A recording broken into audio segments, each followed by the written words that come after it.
It's been my joy to sit here with you all the last few weeks as, you know, the elders have been preaching through this book of the Bible, 1 Thessalonians.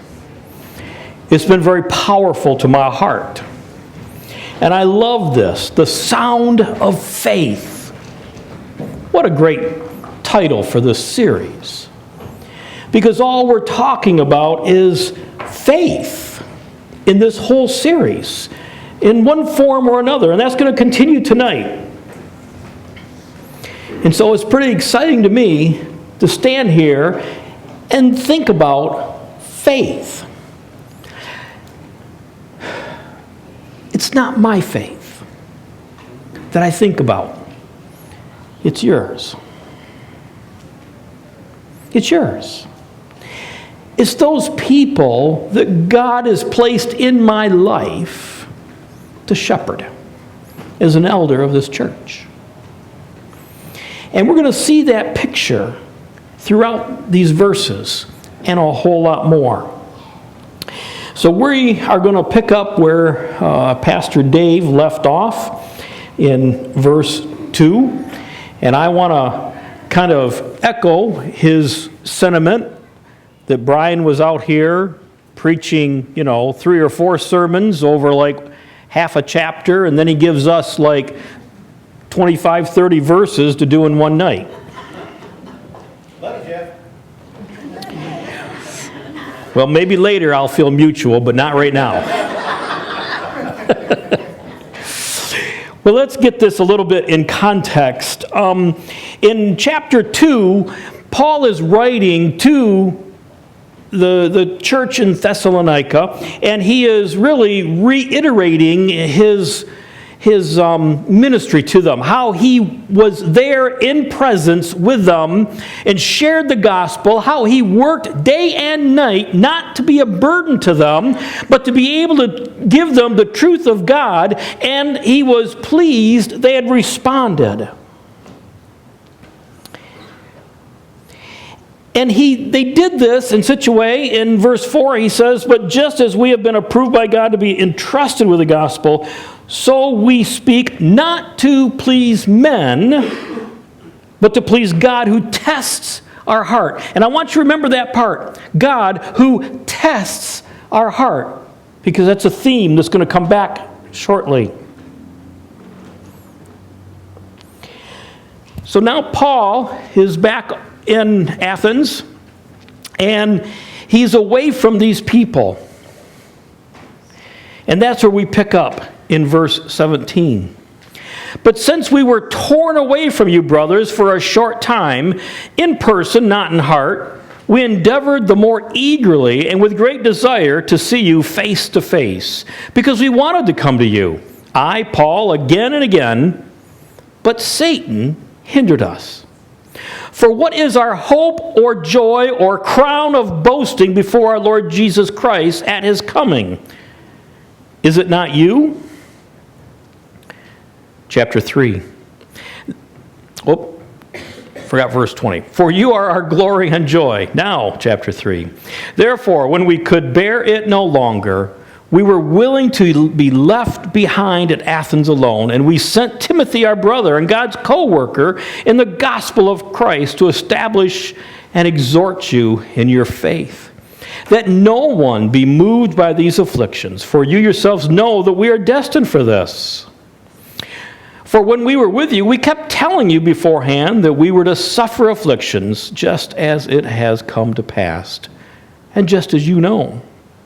For this reason, when I could bear it no longer, I sent to learn about your faith, for fear that somehow the tempter had tempted you, and our labor would be in vain. But now that Timothy has come to us from you and has brought us the good news of your faith and love, and reported that you have always remembered us kindly, and long to see us as we long to see you. For this reason, brothers, in all our distress and affliction, we have been comforted about you through your faith. For now we live, if you are standing fast in the Lord. For what thanksgiving can we return to God for you? for all the joy that we feel for your sake before our God, as we pray most earnestly, night and day, that we may see you face to face and supply what is lacking in your faith. Now may our God and Father himself and our Lord Jesus direct our way to you. And may the Lord make you increase and abound in love for one another and for all as we do, so that he may establish your hearts blameless in holiness before our God and Father at the coming of our Lord Jesus with all his saints.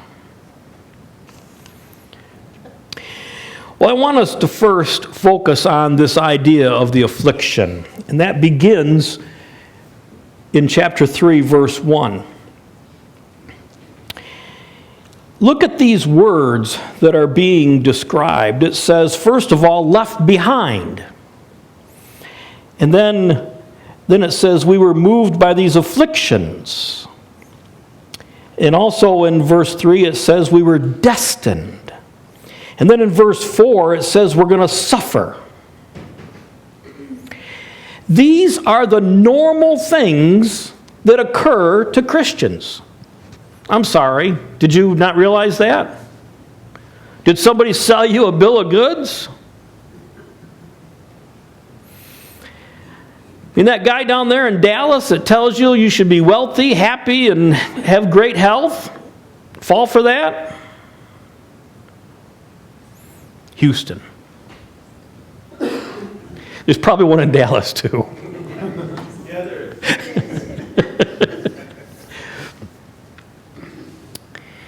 Even Jesus reminded us that we would have trouble in this world. Now let's think about this idea of trouble, this suffering. Because we always talk about suffering for Jesus. Even to the point where we have fun and we make jokes, and that's okay. But we make jokes of this suffering for Jesus. But where does suffering come from?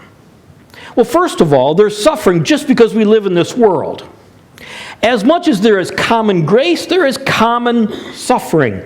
Just as the rain falls on the just and the unjust, it is common to all. It's just a common experience of the human nature to suffer at some point, many points, and repeatedly.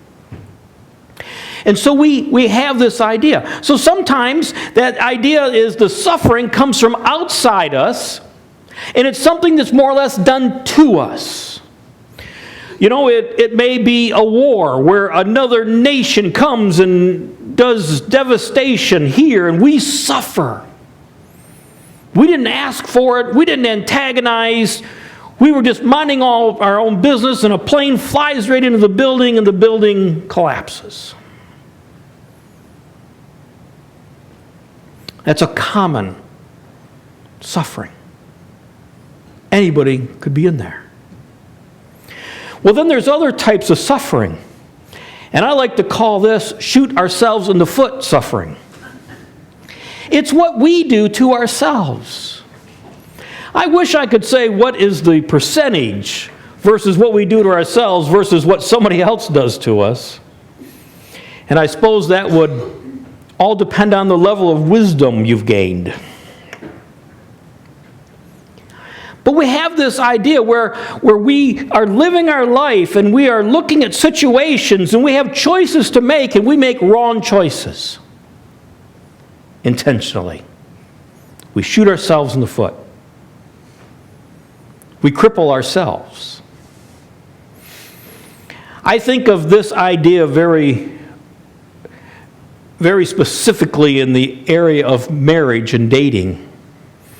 We are at a point in this country where there's very little difference between Christians and non-Christians in their dating habits. It's almost as many Christians living together before marriage as non-Christians. And we can come together and we say, yeah, I understand the Bible says this, but. The but is poorly understood. You see, even secular science is demonstrating People who live together before marriage do not do well after marriage as a whole. Yes, you'll point out somebody who's an exception. But folks, we cannot live our lives by the exceptions. Amen. So instead of listening to the wisdom of God, we shoot ourselves in the foot and we do the very things this world thinks is wise that just doesn't work out very well.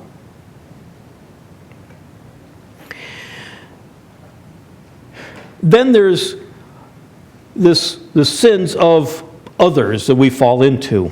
And we can suffer this, and sometimes we have some part in it, and sometimes we have absolutely no part in it. And this is in our relationships with one another. And where one person, they may decide to go and rob a bank, and we suffer because they made some really bad choices. The world is doing its thing, the fallen world, but then there's individuals that can harm us. It might be a boss we work with, a co-worker, might be a neighbor.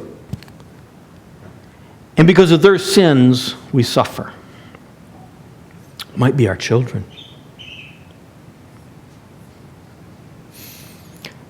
There's got to be a comment for the tweeting bird, but I just can't come up with one right now.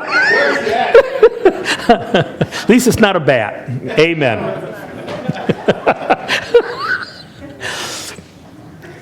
So this affliction. And so here is Paul. He is talking about the afflictions they are suffering. But his concern is not about his affliction. It's about the Christians in Thessalonica. It's the others. He's other-focused. Even though he's suffering, he's other-focused. You see, Paul was a true sufferer for the gospel. And you and I may be too. We may be the Christian not at work, and we don't get the promotion or the raise or as big of a raise as we should have because of our expression of faith.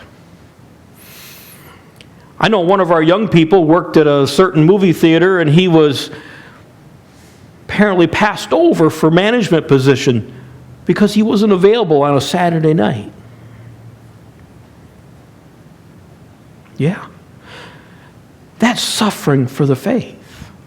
And folks, I hope that we never get to the point where we're going to be, attacked for our faith physically, as they are in other countries. But it may come to that. And we will suffer. That's suffering for the gospel. So Paul was other-focused. And he comes down to this idea where he says, I had to send word because I was afraid the tempter tempted you. Wow.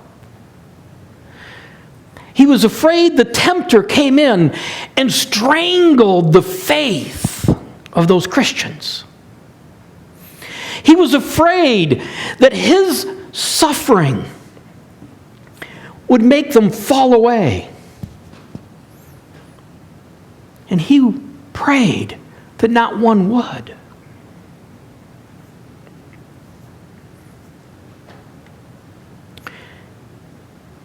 Well, then we go on to this idea of endurance.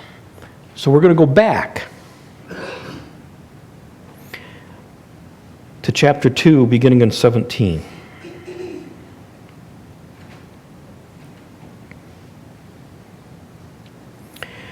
Paul says, but since we were torn away from you, brothers, for a short time, we endeavored the more eagerly and with great desire to see you face to face.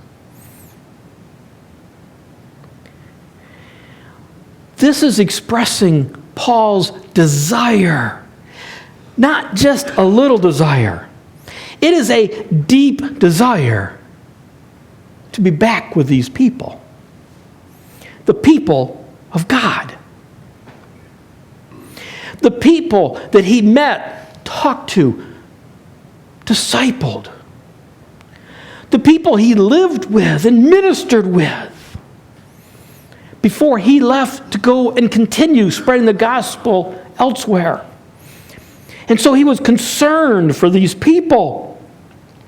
And this verse 17 is so important. It says, we were torn away from you.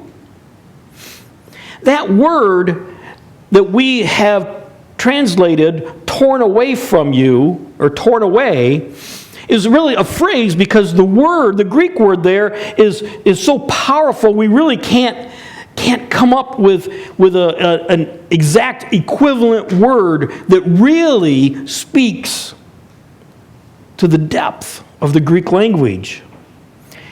The ESV here we're looking at says torn away. Another version says forced to leave. Forced to leave. Not by choice. Forced to leave. And the NIV is my favorite in this spot. It says orphaned. Orphaned. I don't know how many of us in here have been orphaned. But this is the idea. It's that picture of, this baby or child whose parents left them. By choice, by tragedy, I don't know. But they left them orphaned. They had the memory of who these people were. They had this desire to see them again. And they were orphaned. I have a little bit of a picture of this in my life because, I have a 12-year-old and a 24-year-old and I got to add here, 31-year-old that became half orphaned at that age of their life. And it's devastating to them. They lost a mom. The longing to see her, the longing to hear her voice, the longing to be in her presence again is strong. But they're orphaned. They're forced, torn away.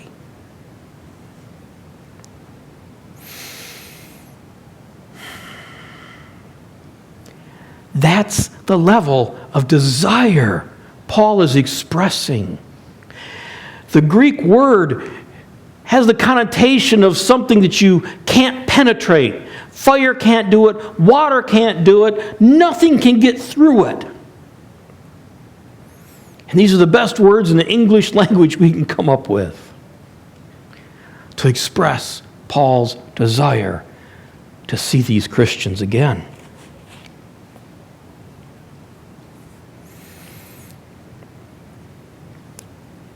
So why? Why does he endure the hardship? Why does he endure this broken heart? Wouldn't it be easier to say, well, I got them started, I'll push them out of the nest and I'm going to go this way and hope they make it? No. That's not Paul. Many years ago, I was living in Florida, and I was traveling with my family to Michigan. This is long before that youngest of mine was even thought about coming into the world. And I'm driving northbound on 75, middle of Georgia, and all of a sudden I hear this click, click, click, click, bang! And smoke poured. And I got over the side of the road, and I lifted up that hood, and I looked at there and shook my head, and I was right near an exit. I walked up the exit, and there was a garage there, and I said, I need a tow truck. Just blew my engine. And he looked at me and said, well, what makes you think you blew your engine? With all the restraint I could muster in the moment, I said, maybe the big hole in the side of my engine block with a piston hanging out of it.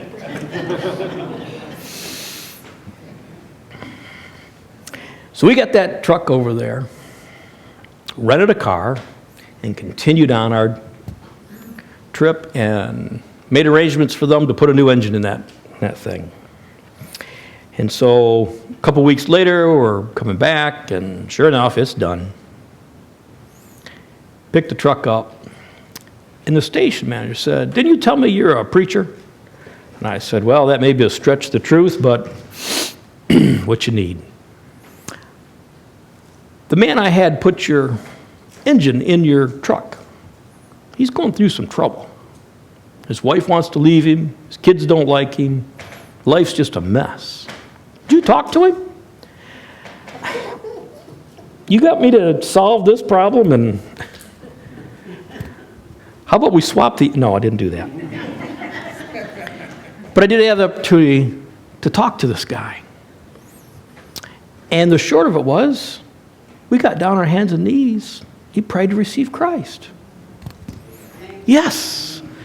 And the man promised he was going to make sure that he went to church with him. And, it's like my job was done. But you know what? You know how often I think of that guy? I've prayed for him. I don't even remember his name. But see, that's what Paul was to these guys. He brought them into the world of faith, birthed them, nurtured them, cared for them. And they got in maybe we'd call it young adulthood. And so they're kind of functioning on their own. And he says, well, I've got to go over here for a while, but I'll come back. And then he's hindered. But he wants to come back. Why?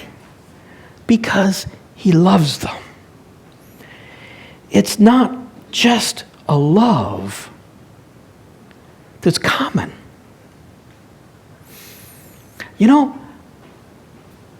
I like most of you here.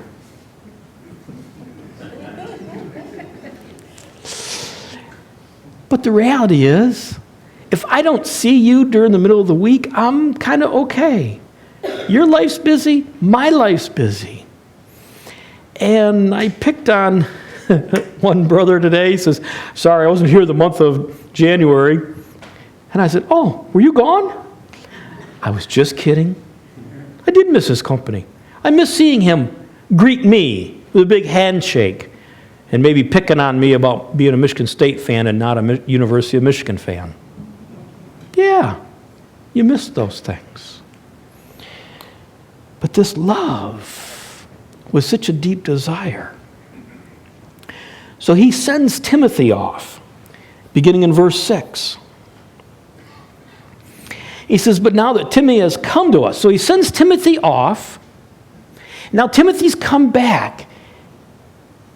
He's concerned about their faith. He's concerned about their well-being. He has great concern. And it says, Timothy has brought us the good news of your faith and love and reported that you always remember us kindly and long to see us as we long to see you. Then verse 7, for this reason, brothers, in all our distress and affliction, we have been comforted. We have been comforted. Does the Bible not tell us to be burden bearers with one another? Because we love. We care. And not just in word, but in deed. And then he goes on to say, for now we live. The stress of wondering how they're doing. You ever had that? One of your kids? They're often traveling. My daughter's off in Minnesota. Her and another friend take off, and they're driving all the way. When that text come back and said, we're here, the stress relieved. And Paul says, for now we live. The affliction means nothing because now we live because you are standing fast in the Lord. So it talks about the thanksgiving. It talks about the praying. And then he says, whatever may be lacking, we want to be able to provide it. And then Paul says, now may our God and Father himself and our Lord Jesus Christ direct our way to you. The urgency that Paul felt he needed to be there face to face was now past. He could continue on the work that he had to do in Athens. Because Timothy come back with that good report of all that was good. You see, may the Lord make you increase and abound in love for one another and for all, as we do for you. See, this theme of love keeps coming back over and over and over again. I want you to think about a couple things. First of all was that idea of being orphaned. This may be slightly out of context, but all of us feel orphaned at times. We may not have a great day with our spouse. May not have a great day with our parents. It may be bigger. We may not have parents. Maybe in the day we got dropped off in an orphanage. It may be a day that a parent passed away. And those things are tough. But Paul talks about that he overcame because of the love the church had for him. So if you're hurting and feeling like an outsider in your own family, God's family, you're an insider.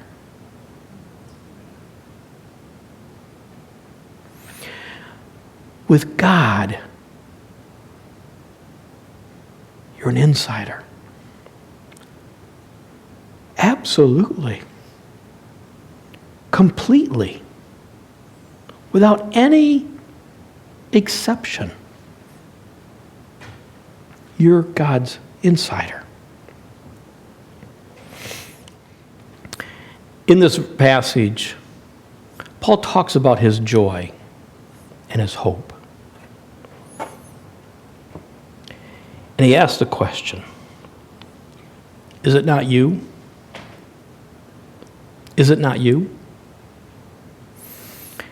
Paul was looking for faithfulness. For someone who, despite the trials and tribulations, for someone despite the pains of sin, whether that's self-caused or caused by others, but for the people who remain faithful. Not perfect. My goodness. Look at David. King David. Atrocious behavior. Yet God says he's a man after my own heart. Because God was judging the heart, not the behaviors. The heart. And that's the joy.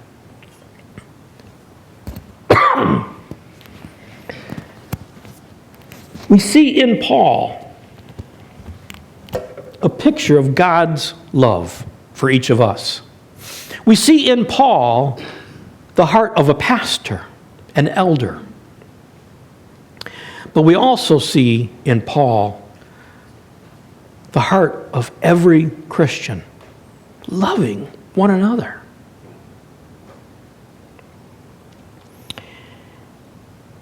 And when joy is complete, it's because of you. I promise you, as I started at the beginning saying, when I think of faith, I think more of your faith. Where are you in your faith journey?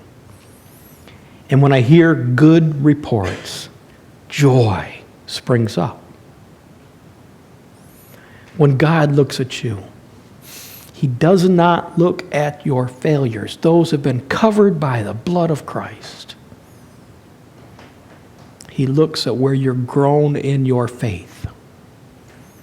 And when He sees that, His joy in you runs over. Let's pray. Father, we are thankful for Paul's example. We're thankful for how he continued to look at this church he planted. And he looked at the positives that they had going on in their lives. There was fear of the tempter of falling away, and because things looked so bleak, and many other things going on. But yet, Father, we see that there was faithfulness.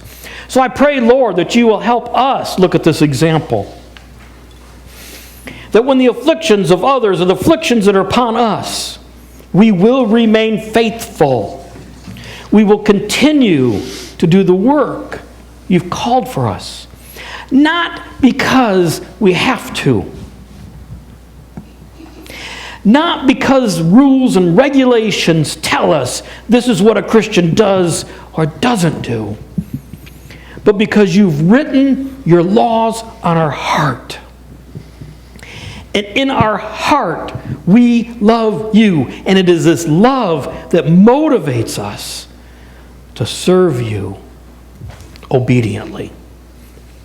So, Father, I pray that you'll continue to foster our faith. Help us, Father, to be more complete servants. And may it start here in loving one another.